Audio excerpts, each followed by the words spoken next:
Hello guys, मैं जितेंद्र आपका आपके यूट्यूब चैनल पे स्वागत करता हूँ और आशा करता हूँ सभी लोग अच्छे होंगे, एकदम स्वस्थ होंगे। आज की जो हमारी क्लास रहेगी वो रहेगी हिंदी साहित्य। और हिंदी साहित्य की क्लास को आज हम इतने बेहतरीन तरीके से पढ़ेंगे कि जो भी बच्चा ये कहता है ना कि सर मुझे हिंदी साहित्य याद नहीं हो रहा है कि किसने उपन्यास लिखा है, कौन कौन सा उपन्यास किसके द्वारा लिखा गया है, तो आप लोग अब इस टेंशन से बिल्कुल फ्री हो जाइए, क्योंकि मात्र आज की ही क्लास में आपको हिंदी साहित्य के जितनी भी आपकी रचनाएं हैं, प्रमुख रचनाएं हैं, वो सभी की सभी आपको लॉजिक वाइज आपको पढ़ाई जाएंगी, सिखाई जाएंगी। तो जल्दी से भाई क्लास को शेयर कर दीजिए अपने मित्रों के पास, अपने दोस्तों के पास, क्योंकि आज हम लोग हिंदी साहित्य के बारे में बिल्कुल डिटेल से पढ़ेंगे और बहुत अच्छे तरीके से इन्हें याद करेंगे। तो चलिए आज की क्लास को प्रारंभ करते हैं, ज़्यादा समय ना लेते हुए। सबसे पहले देखते हैं हम लोग किसके बारे में, जयशंकर प्रसाद के बारे में। सबसे पहले किसके बारे में जानेंगे? जयशंकर प्रसाद के बारे में। तो पेपर में हमसे क्वेश्चन आता है एग्जाम के अंदर कि भाई ये बताइए कि जो झरना जो आपकी रचना है वो किसने लिखी है। या हमसे पूछा जाता है कि इंद्रजाल जो कहानी है वो किसने लिखी है। या जो नाटक है, याद रखना, चंद्रगुप्त, वो किसने लिखी, या कंकाल किसने लिखी। तो इन्हें याद करने का तरीका, लॉजिक क्या है, इस चीज को देखिए। मैं बात करता हूँ जयशंकर प्रसाद के बारे में। तो इनकी जो रचनाएं है ये है कामायनी, सेकंड है प्रेम पथिक, तीसरी है आंसू, चौथी है झरना, पांचवी है लहर। तो मेरे मित्रों, इन्हें याद करने का लॉजिक क्या है इसे समझिए।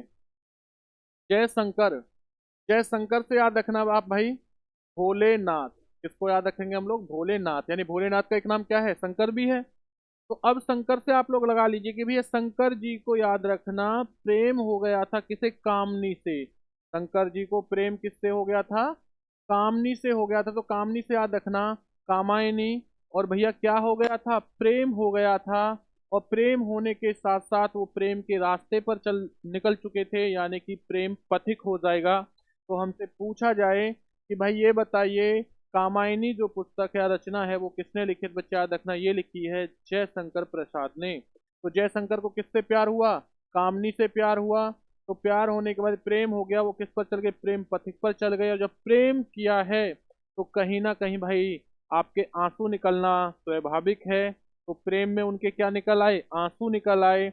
और जब आंसू निकले तो उनके आंसू क्या बन गए भाई? उनके आंसू जो हैं वो झरना का रूप ले लिया, क्योंकि कौन थे? भोलेनाथ थे। अब झरना का रूप धारण कर लिया तो झरने से क्या बन गई भाई? इनकी लहर बन गई। आंसुओं की क्या बन गई मेरे मित्रों? लहर बन गई। तो अगर आप कोई हमसे कहे कि भाई ये बताइए कि आंसू जो है वो रचना किसकी है, तो हमें पता है कि आंसू किसके निकले थे? शंकर भगवान के, यानी कि जय शंकर प्रसाद। चलिए इनकी कहानियों के बारे में जानते हैं। कहानी को कैसे याद रखेंगे? पहली आपकी आकाश द्वीप, सेकंड है आपकी प्रतिध्वनि, तीसरी है इंद्रजाल, और चौथी कौन सी है? छाया। तो देखिए यहाँ से हम किस तरीके से अब लगाएंगे भाई कि यहाँ पर जब शंकर भगवान को पकड़ने के लिए, भैया शंकर भगवान जो है वो कहाँ पर रहते हैं? आकाश में। कहाँ रहते हैं? आकाश में। और आकाश में एक देवता और रहता है जिसे कहा जाता है इंद्र। तो शंकर भगवान कहाँ रहते हैं? आकाश में। तो इंद्र ने शंकर भगवान के लिए क्या कर दिया भाई? शंकर जी के लिए एक जाल बिछा दिया। तो याद रखना इंद्रजाल। तो इंद्र ने क्या बिछा दिया? एक जाल बिछा दिया, जिस जाल के कारण आकाश में क्या हो गई? छाया हो गई। क्या हो गई मित्रों? छाया होगी। और छाया होने के बाद में फिर शंकर भगवान ने क्या निकाली? ध्वनि निकाली। तो याद रखना आवाज निकाली, जिसे कहा जाएगा प्रतिध्वनि। तो देखिए किस तरीके से याद रखेंगे कि शंकर भगवान कहाँ रहते हैं? आकाश में। आकाश में शंकर भगवान को पकड़ने के लिए इंद्र ने क्या बिछा दिया? जाल बिछा दिया, इंद्रजाल। और फिर उसके बाद में क्या हो गया? वहां पर जाल की वजह से छाया होगी, और छाया से क्या निकाली भोले जी ने भाई? ध्वनि निकाली, यानी कि याद रखना प्रतिध्वनि। चलिए उसके बाद अब क्या पढ़ेंगे भाई हम लोग? उपन्यास पढ़ेंगे। और उपन्यास में याद रखना इंद्र जी ने, इंद्र जो है वो इनका जिस पे सवार होते हैं उसका नाम क्या है? उस हाथी का उसका नाम है एहरावत हाथी। तो एहरावत से याद रखना इरावती। एहरावत से क्या याद रखेंगे? इरावती। अब इंद्र जी इरावत पर बैठकर क्या करने लगे भैया?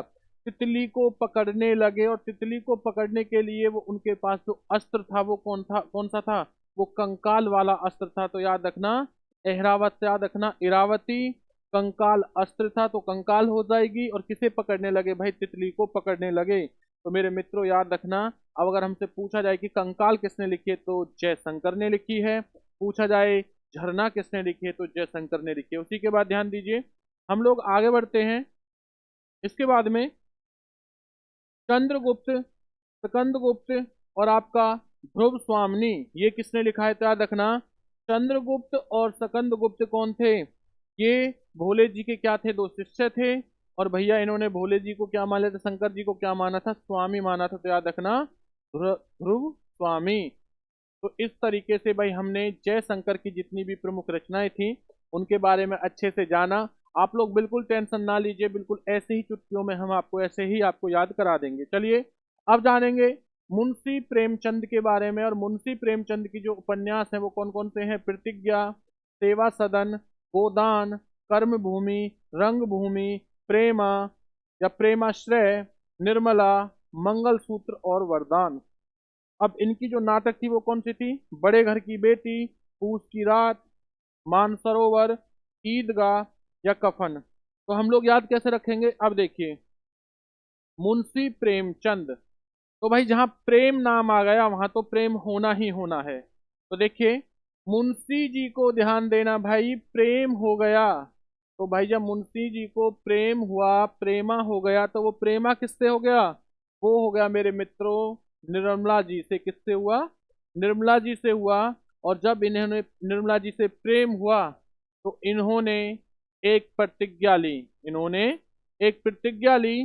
तो भाई याद रखना मुंशी प्रेमचंद जी ने एक प्रतिज्ञा ली, और प्रतिज्ञा लेने के बाद में क्या दिया, इन्होंने प्रतिज्ञा की कि मैं तुम्हें मंगलसूत्र पहनाऊंगा। जब प्रेम हुआ है, शादी तक बात जाएगी, तो भाई क्या है, मंगलसूत्र पहनाना ही है। तो इन्होंने कहा कि भाई मैं मंगलसूत्र पहनाऊंगा, ये प्रतिज्ञा हो गया। मंगलसूत्र पहना के इसने किस बाद में इन्होंने क्या दे दिया, एक वरदान दे दिया। किसने, भाई मुंशी जी ने निर्मला को क्या दे दिया, वरदान दे दिया।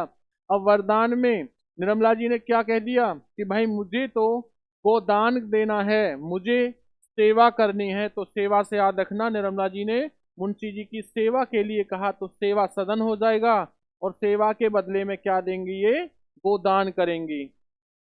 अब जो गोदान कर रही हैं, ये गोदान कैसी करेंगी, ये करेंगी रंग बिरंगी चीजें करेंगी। यानी कि कैसी करेंगी, रंग बिरंगी जो गाय हैं उन्हें गोदान में देंगी, यानी रंग भूमि।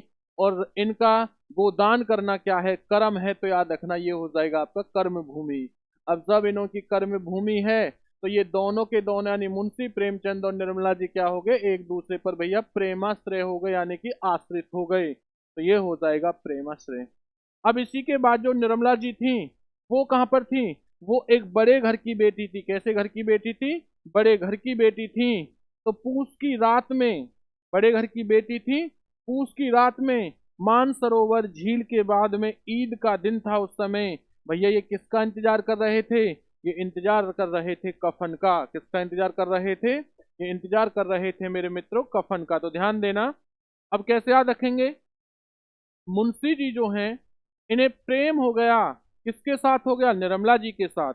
इन्होंने निर्मला जी को क्या दे दी, प्रतिज्ञा की इन्होंने निर्मला जी के लिए कि मैं तुम्हें क्या है मंगलसूत्र पहनाऊंगा। तो देखिए मंगलसूत्र भी हो चुका है। अब मंगलसूत्र पहनाने के बाद इन्हें वरदान दिया। वरदान में इन्होंने क्या कहा कि भाई मुझे तो आपकी सेवा करनी है तो सेवा सदन हो जाएगा, मुझे गोदान करना है तो गोदान हो गया। अब गाय कैसी करनी थी, इन्हें रंग बिरंगी गाय करनी थी तो रंग भूमि होगी। और भाई इनका गाय गोदान करना क्या था, इनका कर्म था तो कर्म भूमि हो गई। अब जो निर्मला जी थी वो कैसे घर की बेटी थी, वो बड़े घर की बेटी थी। अब बड़े घर की जब बेटी है तो ध्यान देना बच्चा, वो रात कौन सी थी, पूस की रात थी। और पूस की रात में ये कहाँ बैठी थी, मानसरोवर झील के किनारे बैठी थी। और उस दिन दिन कौन सा था, उस दिन जो दिन था वो था ईद का दिन, ईदगाह। दिन कौन सा था, ईदगाह। और उन्होंने क्या किया, उन्होंने जो कफन है बच्चा ध्यान देना, उन्होंने कफन का वो क्या है, कफन को वहां पर देख देख के क्या है, कफन का इंतजार कर रहे। तो चलिए भाई, हमने जयशंकर को याद किया, हमने मुंशी प्रेमचंद के बारे में चीजें याद की। इसी के बाद हम लोग आगे बढ़ते हैं। हम देखिए महादेवी वर्मा के बारे में। महादेवी वर्मा के बारे में तो किस तरीके से करेंगे बच्चा, ध्यान देना। अगर मैं बात करता हूँ महादेवी वर्मा के बारे में तो देखो, महादेवी वर्मा ने जो लिखी थी वो लिखी थी यामा, अतीत के चलचित्र, मेरा परिवार, रश्मि, पथ के साथी, दीप शिखा, साध्य गीत, नीरज, निहार, अपनी कहानी और आधुनिक कवि। तो भाई महादेवी वर्मा की इतनी चीजों को कैसे याद करें, तो बच्चा ध्यान देना, जैसा आपसे कहा है कि बिल्कुल भी याद करने की टेंशन ना लें, क्योंकि आपको बहुत अच्छे तरीके से चीजें बताई जाएंगी। तो देखो ध्यान, इस पे चीज पे ध्यान देना। सबको पता है कि जो महादेवी वर्मा जी हैं वो क्या हैं, वो आधुनिक कवि हैं मेरे मित्रों। क्या हैं, वो एक आधुनिक कवि हैं। और भाई आधुनिक कवि हैं तो उनका काम क्या होगा, याद रखना, उनका काम है गीत गाना, साध्य गीत गाना। तो देखो साध्य गीत गाना इनका काम है। अब जो ये साध्य गीत गाती हैं, ये गीत गाने के लिए किस चीज से जाती हैं, तो ध्यान देना, यामा बाइक से जाती हैं। तो किससे जाएंगी भाई, यामा बाइक से जाएंगी। अब जब ये यामा बाइक से जाएंगी तो इनके कोई बाइक पे कोई साथी भी तो होना चाहिए। तो बाइक पे बैठने के लिए इनके लिए एक साथी है, जो साथी कौन है, पथ के साथी, जिसका नाम क्या है, पथ के साथी। अब इनका जो साथी है उसका नाम है दीप शिखा। साथी का नाम क्या है, ध्यान देना मेरे मित्रों, जो साथी का नाम है वो है दीप शिखा। अब दीप शिखा जो है, याद रखना, उनकी जो निगाहें, दीप शिखा की, और याद रखना महादेवी वर्मा की जो निगाहें, निगाहें से याद रखना निहार।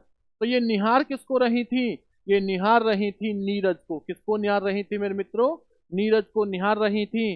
जब ये नीरज को चीजें निहार रही थी तो उसी समय याद रखना इन्होंने जो कपड़े पहने हुए थे वो कौन से कपड़े थे, वो रेशम के कपड़े थे। तो याद रखना रशीम हो जाएगा। अब इन्हों की ये जो बात है वो कहां पर पहुंच गई, इनकी बात जो है निहारने की, ये बात पहुंचती है मेरा परिवार में, यानी कि परिवार में बात पहुंचती है। जब परिवार में बात पहुंचती है तो अतीत की जितने भी चलचित्र होते हैं, जितनी घटना होती है, तो उन्हें बताया जाता है। तो याद रखना परिवार में किन बातों को कहा जाता है, अतीत के चलचित्रों के बारे में कहा जाता है। तो मेरे मित्रों ये किसका हो गया, ये हो गया महादेवी वर्मा का। किस तरीके से, ध्यान देना कि महादेवी वर्मा एक आधुनिक कवि हैं। कवि हैं तो इनका काम है साध्य गीत गाना। साध्य गीत गाना काम है, तो ये क्या है भाई, ये बाइक पे बैठकर कहाँ जाती हैं, गीत गाने के लिए जाती हैं। तो इनकी एक मित्र है, साथी है, जो पथ की साथी है, और उस साथी का नाम क्या है, दीप शिखा। अब दीप जो शिखा है वो क्या करती है, वो निहारती है, किसे, निहार हो जाएगा नीरज को। अब नीरज को जब निहारती है तो उस समय उन्होंने कपड़े कैसे पहने थे, रेशम के, यानी रशीम हो गया।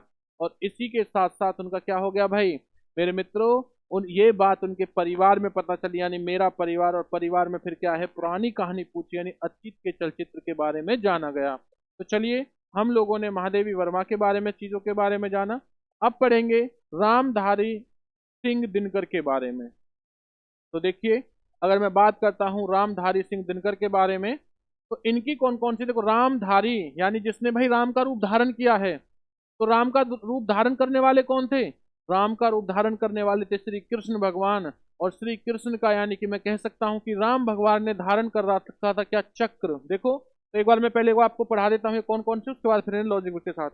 उर्वशी, रसीम रथी, कुरुक्षेत्र, द्वंद गीत, रेणुका, चक्रवाल, परशुराम के, प्रतीक्षा, संस्कृत के 4 अध्याय, बापू, हारे को हरि नाम, धूप और छाया।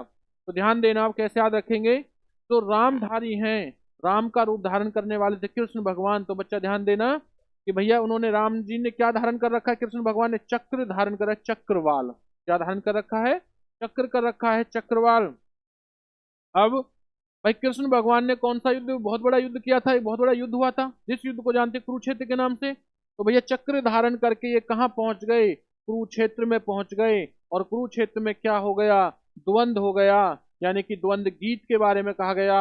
अब द्वंद जो गीत हुआ था वो किस, उसकी वहां पर प्रतीक्षा कौन कर रहे थे, प्रतीक्षा कर रहे थे राम जी की, परशुराम। प्रतीक्षा कौन कर रहे थे, राम जी की, परशुराम जो है प्रतीक्षा कर रहे थे। जब परशुराम जी प्रतीक्षा कर रहे थे राम जी की, तो वहां पर उन्हें संस्कृत के क्या बता दिए भैया, 4 अध्याय बता दिए। और 4 अध्याय क्या थे, हारे को हरि का नाम, क्या है याद रखना, हारे को हरि का नाम, धूप और छाए। जब यहाँ पर राम भगवान ने फिर क्या याद रखना, परशुराम जी ने किसे याद किया, अपने बापू को याद किया। जब बापू को याद किया तो वहां पर कौन आ गई जी, वहां पर आ गई रेणुका। और याद रखना उसी समय रेणुका और उर्वशी जो हैं वो रसीम रथी, यानी रथ पर बैठकर कहां पर पहुंच गए भाई, कुरुक्षेत्र के अंदर आ गए। तो मेरे मित्रों हमने क्या कहा है, ध्यान देना इस चीज के बारे में एक बार।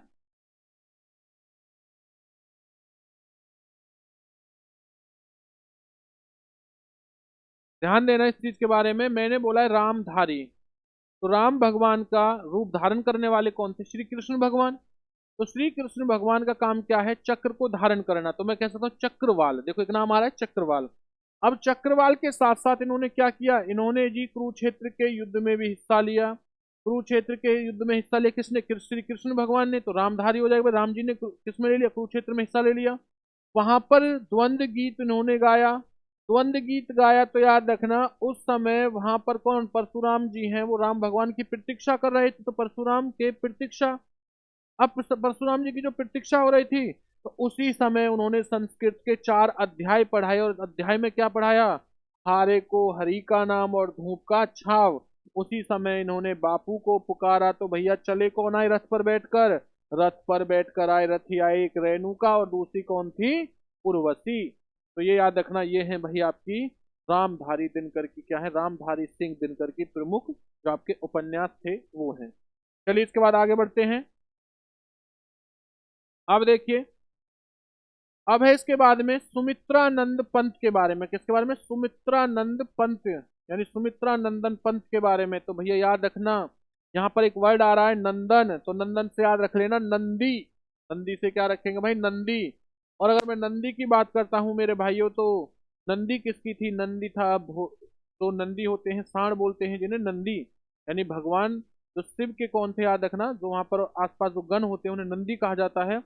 तो भैया नंदी जो है वो कैसा है? नंदी है भैया, काला भी है, बूढ़ा भी है, और कैसा है? चिदम्बरा यानी चितकबरा भी है। और जो नंदी है वो कैसा है? भोले जी का है। तो युगो युगो तक नंदी जीता है। तो याद रखना युगात, युगांतर, युगपथ। याद रखना भाई, युगांत, युगांतर, युगपथ। और याद रखना नंदी को हर कोई क्या है? पालता है। तो पल्लव आ जाएगा। और उसके बाद में नंदी जी किसकी तरफ देखते हैं? याद रखना चांद की तरफ देखते हुए अपने बंधुओं को, यानी रशीम बंधु हो जाएगा, क्या करते हैं? गुंजन करते हैं, गूंजते हैं। उनका नाम क्या करते हैं? चांद को देखकर गूंजते हैं। तो देखो मैंने बताया आपको नंदन से याद रखना नंदी। नंदी जो है वो कितने वर्ष तक जीता है? सिर्फ भगवान का नंदी है तो भैया वो युगो युगो तक जिएगा, यानी युगांत, युगांतर। और याद रखना युगपथ के बारे में, युग जो नंदी होता है उसे सभी लोग पालते हैं, तो पल्लव हो जाएगा पल्लव हो जाएगा। जो नंदी है वो कैसा हो चुका है? वो काला हो चुका है, वो बूढ़ा हो चुका है, वो चिदम्बरा यानी चितकबरा हो चुका है। और भैया वो किसे देख रहा है? वो चांद को देख रहा है। और चांद देखकर किसे याद कर रहा है? अपने बंधुओं को याद कर रहा है। और बंधुओं को याद करने में वो क्या है? याद रखना गुंजन कर रहा है, उन्हें याद कर रहा है।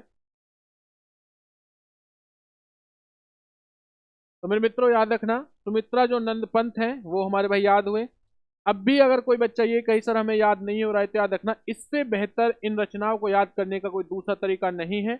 आप लोग भी अपने ऐसे ही लॉजिक बनाया करो, तो जिससे जो आपका हिंदी साहित्य है उसमें आपका जो एक भी नंबर है वो नहीं कटेगा। वीडियो के साथ इसी प्रकार से बने रहिए। आगे हम लोग देखते हैं, देखिए अयोध्या सिंह उपाध्याय हरिओद। तो हम सभी को पता है कि जो अयोध्या है भाई वो किसकी है? श्री रामचंद्र भगवान की है। तो देखो यहाँ पे क्या है? ये है प्रिय प्रवास, वेदई भी वनवास, रस कलश और प्रेम पंचांग। तो याद रखना अयोध्या में कौन थे? श्री रामचंद्र भगवान थे। तो अयोध्या से रखना श्री रामचंद्र भगवान। तो वो अपने प्रिय प्रवास को छोड़कर कहाँ चले गए भैया? वो वनवास के लिए चल गए। तो याद रखना वेदई भी वनवास। वो अपने प्रिय प्रवास को छोड़कर कहाँ चले गए? वनवास के लिए चले गए। और जहां पर उन्होंने क्या देखा? वहां पर उन्हें प्रेम पंचंग मिला, प्रपंच मिला। जब उन्हें प्रेम, याद रखना उस वनवास के अंदर प्रेम मिला ऋषियों का, महात्माओं का, तो भैया उन्होंने क्या कर दिया? तो वहां पर उन्होंने रस कलश के माध्यम से रस पिया। क्या पिया? रस कलश माध्यम से क्या पिया? रस पिया। तो ध्यान दीजिए अयोध्या में रहते थे श्री राम भगवान। उन्होंने अपने प्रिय प्रवास को छोड़कर कहाँ चले गए?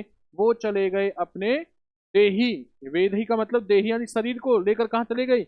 वनवास, वेदही भी वनवास। और उसके बाद में उन्हें कहाँ पर मिला? वहां पर प्रेम प्रपंच मिला।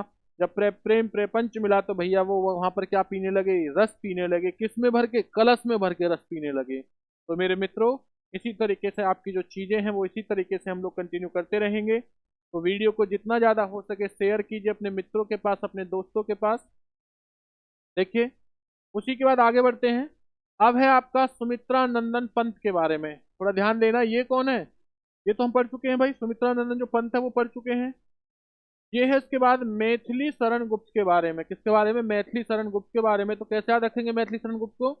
तो ध्यान देना, अगर मैं मैथिली शरण गुप्त की बात करता हूँ तो भैया मैथिली जी शरण, शरण से याद रखना, शरण यानी कि चरणों में। तो हम सभी लोग किसके चरणों में हैं? हम सभी के सभी जो लोग हैं, याद रखना, वो किसके चरणों में? वो है पृथ्वी, पृथ्वी माता के चरणों में है। यानी हम सभी क्या हैं? पृथ्वी माता के पुत्र हैं। जब पृथ्वी माता के पुत्र हैं तो इसमें एक क्या है? पृथ्वी पर एक देश है, जो कौन सा है?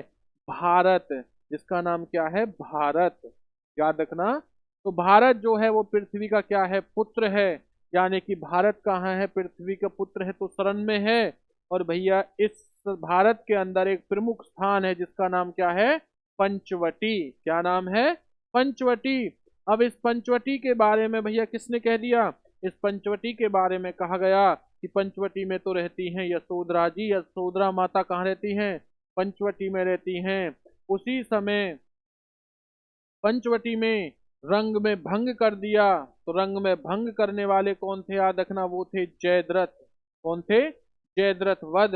तो याद रखना, पंचवटी में जयद्रथ वध कर दिया। और जब जयद्रथ वध किया तो उस जगह क्या हो गया? रंग में भंग हो गया। जब जयद्रथ वध किया तो वहां पर क्या हो गया भैया? वहां संकेत किया कि भैया यहाँ पर जयद्रथ है। तो याद रखना, वहां पर क्या हो जाएगा? आपका संकेत। तो ध्यान दीजिए एक बार इस चीज के बारे में। तो याद रखना, शरण में कौन जाता है? शरण में जाता है पुत्र, किसके? अपने माता के। तो भाई पृथ्वी पुत्र का जो पुत्र है वो कौन है? वो है भारत। वो कौन है? भारत या भारती। अब इनके जब उसमें गए तो भारत में एक स्थान है जिसका नाम है पंचवटी। पंचवटी में कौन रहती थी? वहां रहती थी यशोधरा। यशोधरा की तरफ संकेत किया किसने भैया? जयद्रथ ने संकेत किया। तो उसी समय जयद्रथ ने क्या कर दिया? पंचवटी में रंग में भंग कर दिया।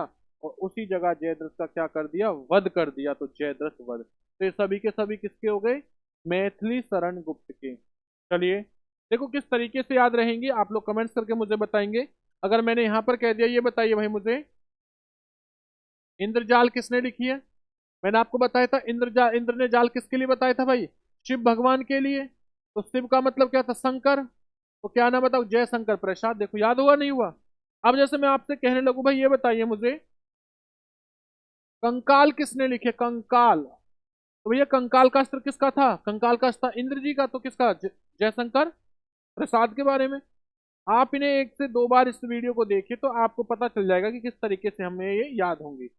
अब पढ़ेंगे, देखो, मोहन और राकेश के बारे में। मोहन राकेश ने कौन सी लिखी है इसके बारे में? देखो, अगर मैं बात करता हूं मेरे मित्रों मोहन और राकेश के बारे में, तो देखिए मोहन और जो राकेश हैं, ये एक क्या है? ये अकेले एक कमरे में, यानी कहां पर है बच्चे? ध्यान देना, कई एक अकेले, यानी ये दोनों अकेले बैठे हैं। कहां पर बैठे हैं? ये बैठे हैं, याद रखना, मोहन और राकेश जो हैं, आषाढ़ का दिन था और ये बैठे हैं अकेले। और अकेले कहाँ बैठे हैं? अंधेरे बंद कमरे में। अकेले कहाँ बैठे हैं मेरे मित्रों? अंधेरे बंद कमरे में। और अंधेरे बंद कमरे में जो बैठे हैं, ये कल कैसा था बंद कमरा? यहाँ पर न कोई आने वाला था, यानी कि न आने वाला कल। वहां पर कभी भी आने वाला कल नहीं था क्योंकि अंधेरा था। अब ये अंधेरे में बैठे थे तो उस समय क्या था? ये कांप रहे थे। तो कांपता हुआ दरिया इन्हें दिखाई दे रहा था। और याद रखना, यही किसकी हैं? ये मोहन और राकेश की क्या है? आपकी कविता, वो है उपन्यास हैं। याद रखना, रचनाएं हैं। कैसे याद रखेंगे? मोहन और राकेश जो हैं, वो आषाढ़ का एक दिन था जिस समय ये दोनों के दोनों अकेले बैठे, यानी कई एक अकेले बैठे थे। कहाँ पर? अंधेरे बंद कमरे में। वहां पर कोई भी कल नहीं था, यानी न आने वाले कल था। और उसके बाद में इन्होंने भैया वो दोनों बैठे बैठे क्या कर रहे थे भैया? कांप रहे थे, यानी कांपता हुआ दरिया था। तो ये थी मोहन और राकेश की प्रमुख जो रचनाएं हैं, ये हैं। चलिए भाई, उसके बाद आगे बढ़ते हैं हम लोग।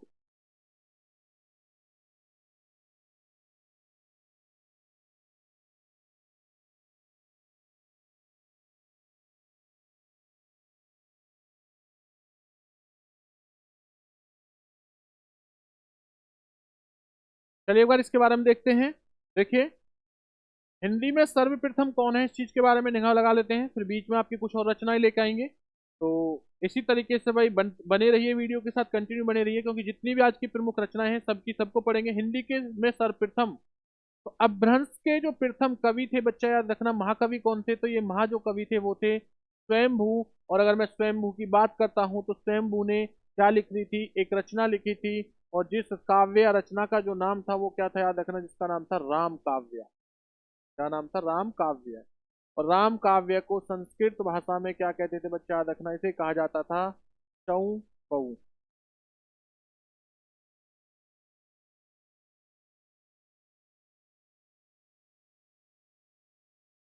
इसी के बाद देखिए, अगर हमसे कहा जाए हिंदी के प्रथम कवि कौन थे, तो ये थे सरप्पा थे। और हमसे पूछा है कि हिंदी के प्रथम गद्यकार कौन थे, तो बच्चा ध्यान रखना ये थे लल्लू लाल मिश्र। और इनकी एक रचना थी जो थी प्रेम सागर। फिर भाइयों कौन थी, प्रेम सागर। इसी के साथ हिंदी साहित्य की प्रथम रचना कौन सी थी, ये थी पृथ्वीराज रासो। और ये किसने लिखी थी, चंद्र बरदाई ने लिखी थी। हमसे पूछा जाता है हिंदी साहित्य की प्रथम रचना कौन सी, मेरे मित्र याद रखना ये थी पृथ्वीराज रासो, जो किसने लिखी थी, चंद्र बरदाई ने लिखी थी। इसी के साथ भक्ति के प्रवर्तक कौन है, तो याद रखना भक्ति काल के जो प्रवर्तक थे वो कौन थे, रामा अनुज आचार्य। कौन थे, रामा अनुज आचार्य थे। चलिए इसी के बाद आगे देखते हैं हम लोग। राम भक्ति काव्य का सबसे प्रसिद्ध जो काव्य था वो कौन सा था, वो तो रामचरितमानस। और रामचरित जो मानस है बच्चा, वो किसने लिखा था मेरे भाइयों, ये लिखा था तुलसीदास ने। किसने लिखा था, ये लिखा था तुलसीदास ने। भक्ति काल को हिंदी काव्य का क्या कहा जाता है, स्वर्ण काल कहा जाता है। और इस चीज के बारे में ध्यान देना कि घोषित करने वाले, स्वर्ण काल घोषित करने वाले भी कौन थे, ये थे जॉर्ज ग्रियर्सन। कौन थे, जॉर्ज ग्रियर्सन। और जॉर्ज जो ग्रियर्सन थे ये थे जिन्होंने हिंदी साहित्य को सबसे पहले भागों में बांटा था। हिंदी साहित्य को सर्वप्रथम बांटा था, इस चीज के बारे में याद रखना। चलिए आगे देखते हैं। हिंदी में प्रथम जीवनी कौन सी थी, तो हिंदी में प्रथम जीवनी थी भगत माल। कौन सी थी मेरे मित्रों, भगत माल। और ये कब लिखी थी, ये लिखी थी 1585 ईस्वी में। किसने, नाभादास ने। किसने लिखी थी, नाभादास ने। इसके बाद में देखिए आगे देखते हैं, जो खड़ी बोली का प्रथम महाकाव्य जो है वो कौन सा था, तो वो था प्रिय प्रवास। जो कौन किसने लिखा था, ये लिखा था हरि ओद ने। कौन ने लिखा था, ये लिखा था हरि ओद ने लिखा था। तो चलो इसके बाद और जानते हैं। देखिए सूर्यकांत त्रिपाठी निराला जी की, सूर्यकांत त्रिपाठी निराला की प्रथम जो काव्य कीर्ति है वो कौन सी है, तो ध्यान देना ये है जूही की कली। याद रखना जूही की कली। तो भैया निराली कौन होती है, तो निराली है याद रखना जूही चावला। तो निराली कौन है मेरे मित्रों, जूही चावला। यानी जूही की जो कली है वो कैसी है, निराली है। तो हमसे पूछा जाएगा कि सूर्यकांत त्रिपाठी निराला की जो प्रथम, याद रखना बच्चा, प्रथम काव्य कीर्ति कौन सी, याद रखना जूही की कली। चलिए उसके बाद में आगे देखते हैं। ये है रेणु का प्रथम उपन्यास। तो रेणु का जो प्रथम उपन्यास था ये कौन सा था, मेला आंचल। तो कैसे याद रखेंगे मेला आंचल को, कि जो रेणु थी, रेणु ने भैया, रेणु का क्या हो गया, तो जो आंचल था वो कैसा हो गया मेरे मित्रों, वो मेला हो गया। तो याद रखना रेणु का प्रथम उपन्यास कौन सा था, मेला आंचल। चलिए उसके बाद देखिए, साहित्य अकादमी का प्रथम अध्यक्ष कौन था, तो बच्चा ये था पंडित जवाहरलाल नेहरू। कौन थे भाई, पंडित जवाहरलाल नेहरू। और हिंदी साहित्य परिषद का प्रथम अध्यक्ष कौन था, तो मेरे मित्र ध्यान रखना हिंदी साहित्य परिषद का प्रथम जो अध्यक्ष है वो कौन थे, वो थे पुरुषोत्तम दास टंडन। कौन थे, पुरुषोत्तम दास टंडन जी। इसके बाद में हम लोग पढ़ेंगे संयुक्त राष्ट्र संघ यानी यूएनओ में हिंदी में भाषण देने वाला प्रथम व्यक्ति कौन था, जिसने यूएनओ में, संयुक्त राष्ट्र संघ के अंदर हिंदी में भाषण दिया था। वो प्रथम व्यक्ति कौन थे, वो थे अटल बिहारी वाजपेयी। तो कब था, 1977 की ये बात है, याद रखना कब दिया था ये भाषण, 1977 ईस्वी में। चलिए उसके बाद आगे देखते हैं। तो इसके बाद हम बच्चा आगे देखेंगे हम लोग।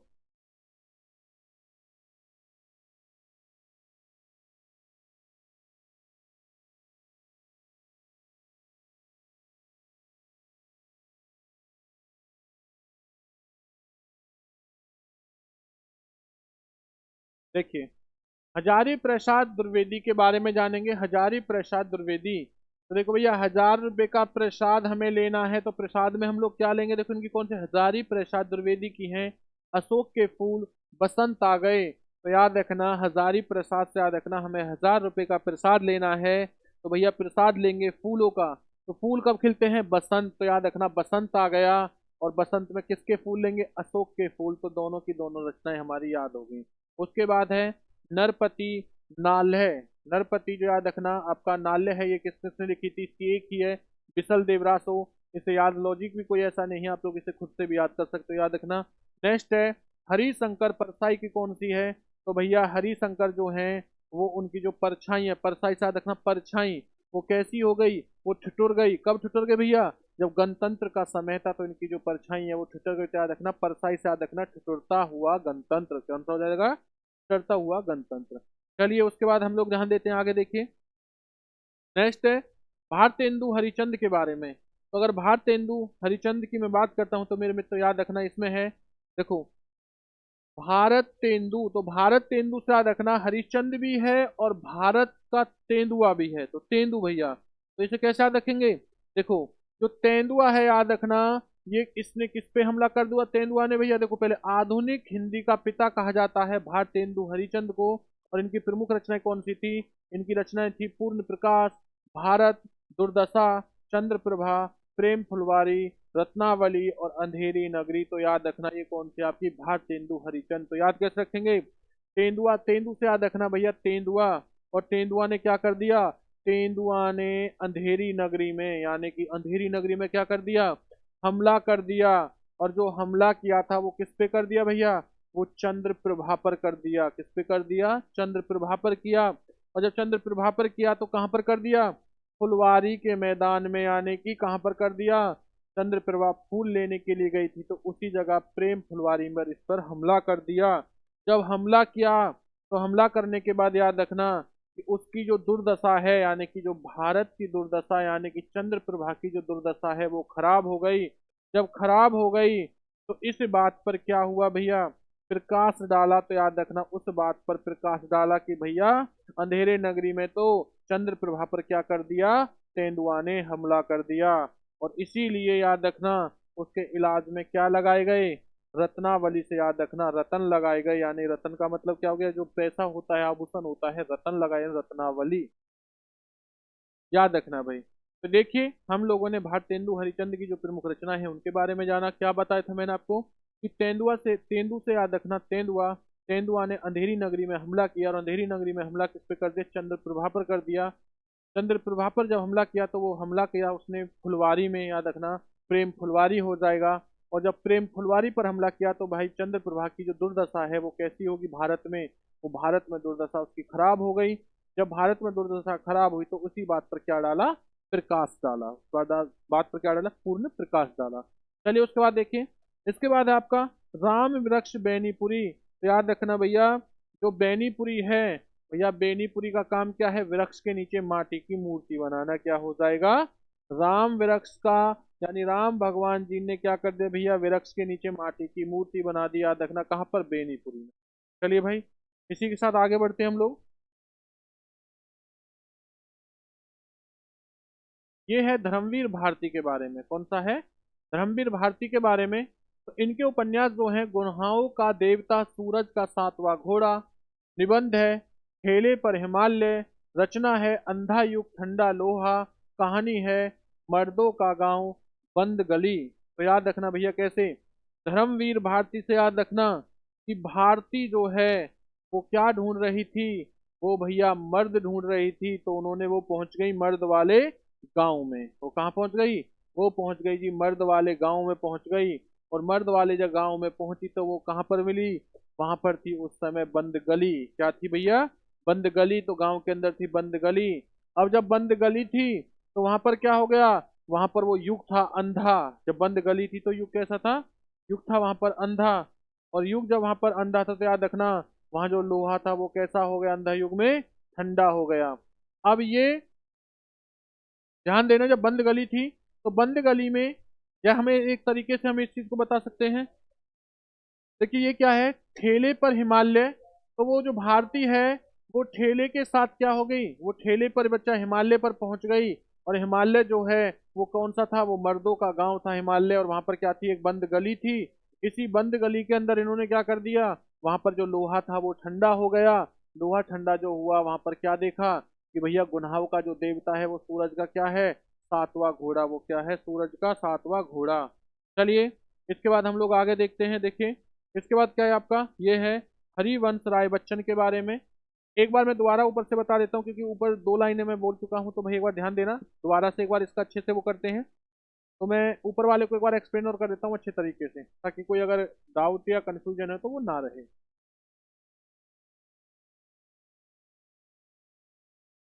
देखिए ध्यान देना, मैंने कहा है कि जो धर्मवीर भारती है जी, भारती जी कहाँ पहुंच गई, भारती जी ठेले पर बैठकर जा पहुंची हिमालय। हिमालय पर पहुंची थी, उनके ठेले का जो लोहा है वो कैसा हो गया, ठंडा हो गया, ठंडा लोहा। अब ठंडा लोहा हुआ तो हिमालय पर उन्हें क्या मिला, उन्हें हिमालय पर मर्दों का गांव मिला। और जिस गांव के अंदर क्या थी भैया, बंद गली थी। तो उन्हें पता था कि अगर गुनाहों का कोई अगर गुनाह करेगा तो गुनाहों का देवता कौन है, सूरज का सातवां जो घोड़ा होता है वही क्या है, गुनाहों का देवता। चलिए उसके बाद हम लोग देखते हैं हरिवचन हरिवंश राय बच्चन के बारे में। तो हरिवंश राय बच्चन का क्या है मित्रों, याद रखना, इनकी है मधुशाला, मधुबाला, मधुकलश, दो चट्टाने साहित्य अकाद। देखना, हरिवंशन राय बच्चन जी, अमिताभ बच्चन से याद रखना भैया, राय बच्चन जी।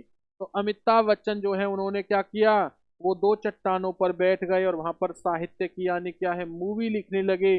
और मूवी कौन कौन सी थी, मधुशाला, मधुबाला, मधुकलश। और भैया याद रखना मूवी कौन सी थी, मधुशाला, मधुबाला और मधु कलश। चलिए इसी के बाद हम लोग आगे बढ़ते हैं।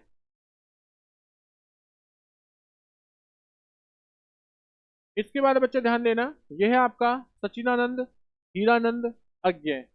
और एक बच्ची है सूर्यकांत त्रिपाठी निराला, क्योंकि दोनों की दोनों आपकी फेमस है, इनके बारे में और देख लेते हैं। देखिए अगर मैं बात करता हूँ सच्चिदानंद, हीरानंद, अज्ञे के बारे में, तो देखो, हरी घास पर क्षण भर इंद्रधनुष रौंदे हुए, आंगन के पार द्वार, महावृक्ष के नीचे, कितनी नावों में कितनी बार, बावरा आहेरी, बावरा आहेरी। तो देखो, अब जो भैया अज्ञ है, अज्ञ है तो पहले भैया क्या हो गया, ज्ञान नहीं है, तो ज्ञान नहीं है तो भैया वो कैसा हो गया, वो हो गया बावरा। अज्ञ क्या हो गई जी, वो हो गए बावरे।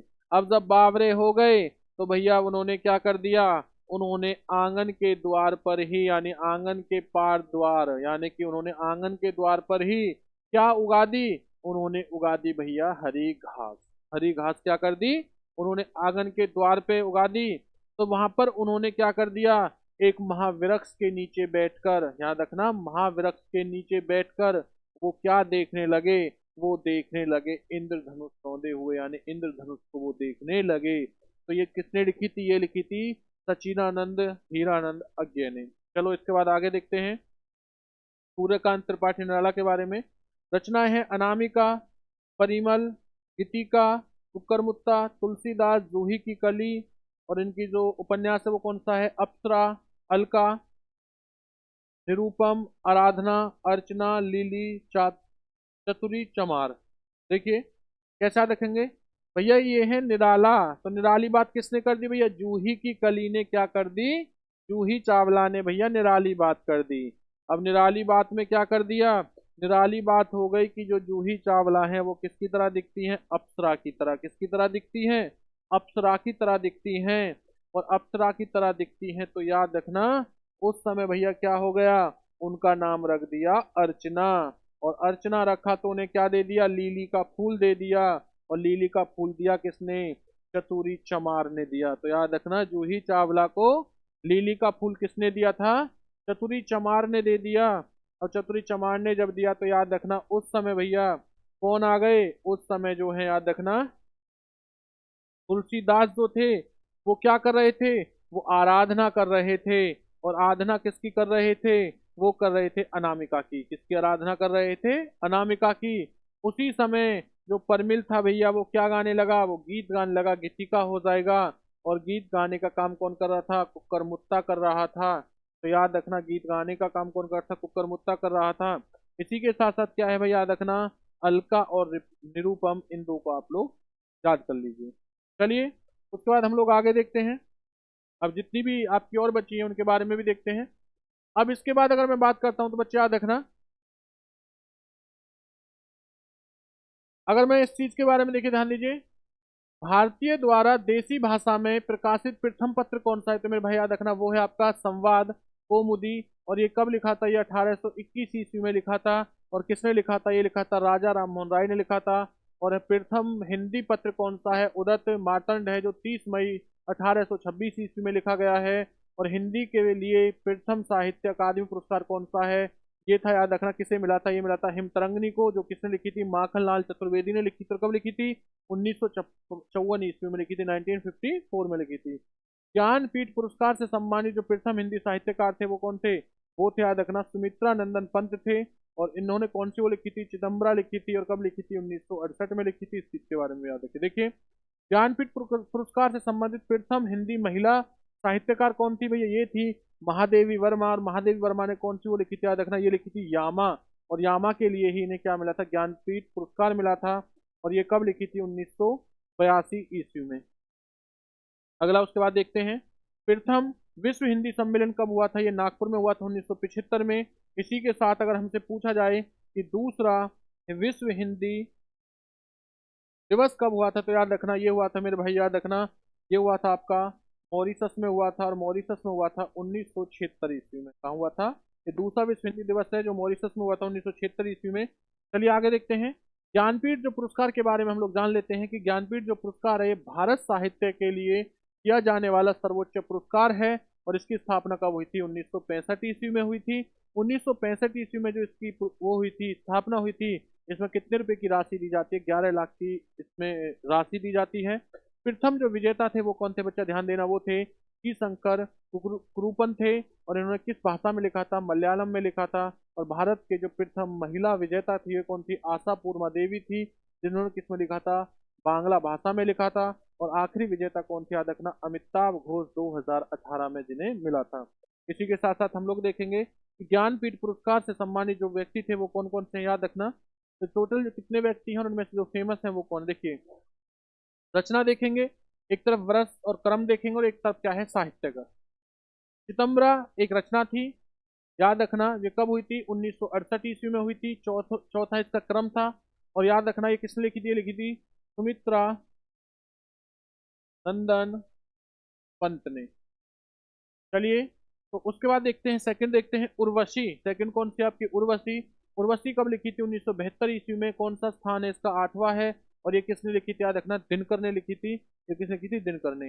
नेक्स्ट उसके बाद में, कितनी नावों में कितनी बार, ये क्या है? याद रखना, ये लिखी थी 1978 ईस्वी में। और किसने लिखी थी भाई? अज्ञे ने लिखी थी। ये चीज मैं आपको बता चुका हूँ, अभी मैंने याद भी कराया था भाई कैसे। तो आप लोग कमेंट्स भी करते रहिए, जितना ज्यादा उसके भाई वीडियो को शेयर कीजिए, कमेंट्स कीजिए। देखिए, यामा जो है, यामा किसने लिखी थी? 1982 ईस्वी में। 18वां स्थान है, ये किस लिखी थी? महादेवी वर्मा ने। और मैं लॉजिक क्या बताया था कि महादेवी वर्मा है भैया, यामा मोटरसाइकिल बैठकर कहाँ जाती थी? ये जाती थी सांध्य गीत के लिए। चलिए उसके बाद ध्यान दीजिए, अगला देखते हैं भाई। आप लोगों के कुछ सिद्धांत हैं और सिद्धांतकार हैं। द्वैत जो सिद्धांत है ये मध्वाचार्य ने दिया है। द्वैतांत जो द्वैत है ये किसने दिया है? आपका निम्काचार्य ने दिया है। शुद्धवाद्वैत जो है वह आपका वल्लभाचार्य ने दिया है। और जो आपका विशिष्ट द्वैत है ये किसने दिया? रामानुजाचार्य ने दिया है। ये आपके चार याद रखना सिद्धांत है जो फेमस हैं। इसी के बाद में आपका जो अंतिम रह गया है बच्चा, वो क्या है? ध्यान दीजिए, वो है आपका अष्टछाप के कवि। अष्टछाप के कवि कौन से हैं? अष्टछाप का एक 8 कवियों का क्या है? एक समूह था, जिसमें 8 कवि 2 समूह में विभाजित थे। जो पहला था, याद रखना, 4 जो महाकवि थे वो वल्लभाचार्य जी के शिष्य थे। और 4 उनके पुत्र विट्ठलनाथ जी के शिष्य थे। सबसे पहले हम लोग जानेंगे वल्लभाचार्य के जो शिष्य थे वो कौन से थे, मित्र याद रखना। सूरदास, कुंभन दास, परमानंद दास, कृष्णदास। और उसके बाद में अगर मैं बात करता हूँ, विट्ठल दास जी के 4 शिष्य कौन थे? चित्त स्वामी, गोविंद स्वामी, चतुर्भुज दास और नंददास। तो भाई मेरे मित्रों, इसी के साथ जो आज का हिंदी का साहित्य है वो समाप्त होता है। आज के लिए बस इतना ही, मिलते हैं अगली क्लास में। जो बच्चा नया है वो बाकी के आपको हिंदी की और क्लास मैंने दे रखी है, डाल रखी है, आप लोग उन्हें भी पढ़िए। बाकी आपसे जो चीज़ कहा था भाई कि आप हम इस तरीके से करेंगे, कभी हमें हिंदी साहित्य में कोई समस्या नहीं आएगी। मिलते हैं अगली क्लास में। जय हिंद, वंदे मातरम।